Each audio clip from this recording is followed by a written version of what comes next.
আসসালামু আলাইকুম, সবাই কেমন আছেন? আজকে আমি নিয়ে এসেছি পোলাও কিভাবে রান্না করবেন। এটা আমার ছেলের জন্য করেছিলাম, তো দেখিয়ে দিচ্ছি কিভাবে করেছিলাম। প্রথমে প্যানে ঘি ঢেলে দিলাম,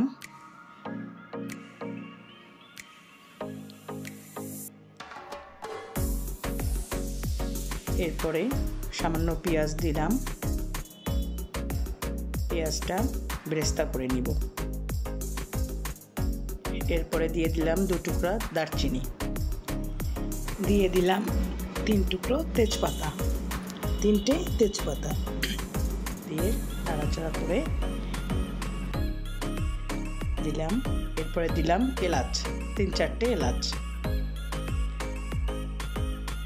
এরপরে দিয়ে দিলাম চাল, আমি 1 কেজি পরিমাণ চাল নিয়েছিলাম। এরপরে চালটাকে খুব ভালোভাবে ভেজে নিতে হবে। চালটা আপনি যত ভাজবেন পোলাওটা তত ঝরঝরা হবে। অবশ্য আমি এক এক সময় এক এক রকমভাবে রান্না করি, আজকে একদম সাধারণ নিয়মে রান্না করছি। ছেলের আবদার ছিল, তাই একদম সিম্পল ওয়েতে করে দিলাম। এরপরে দিলাম কয়েকটি কাঁচামরিচ,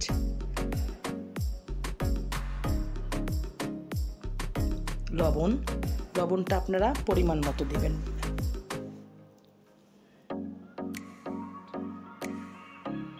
এরপরে খুব ভালোভাবে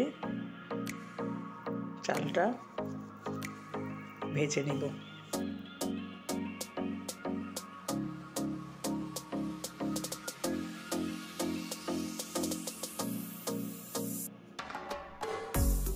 চালটা ভেজে নিচ্ছি ভালো করে।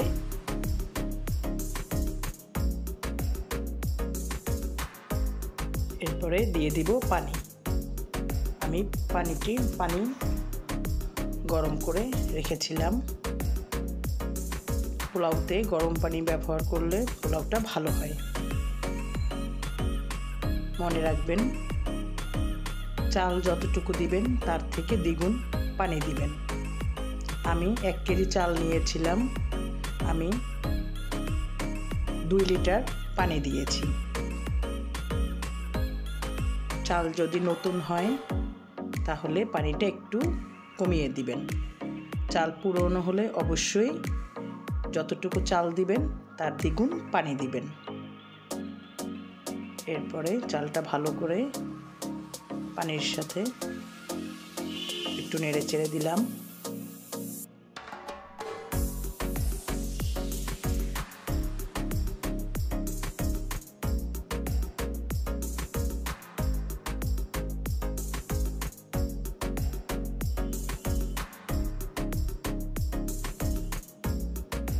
আসলে এক একজন এক একভাবে রান্না করে, অনেক রকমভাবেই পোলাও রান্না করা যায়। এরপরে আমার চাল ফুটে আসছে, দেন ঢাকনা দিয়ে ঢেকে দিলাম। এর ঢাকনা তুলে আমি পোলাও খুব ভালোভাবে উল্টে পাল্টে দিলাম।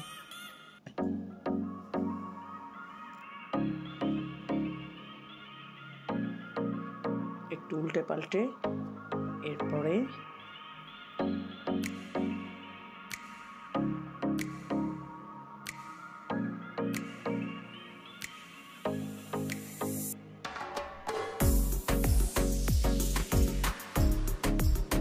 এভাবে করে দিলে আপনার ভাপে পোলাওটা চালটা খুব ভালোভাবে সিদ্ধ হয়ে যাবে।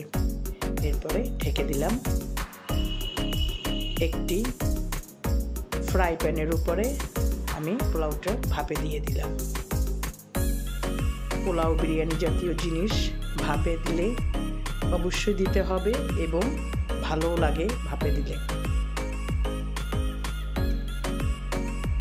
আস্তে আস্তে গরমে ও সিদ্ধ হয়ে যাবে। নিচে অবশ্যই একটি তাওয়া বা ফ্রাই প্যান দিয়ে নেবেন, তাহলে প্যানের গায়ে লেগে যাবে না।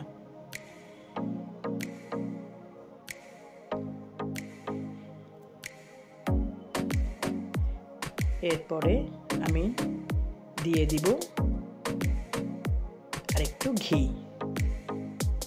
এভাবে দিলে স্মেলটা ভালো আসে। ব্যাস তৈরি হয়ে গেল মজাদার পোলাও। সবাই ভালো থাকবেন। আল্লাহ হাফেজ।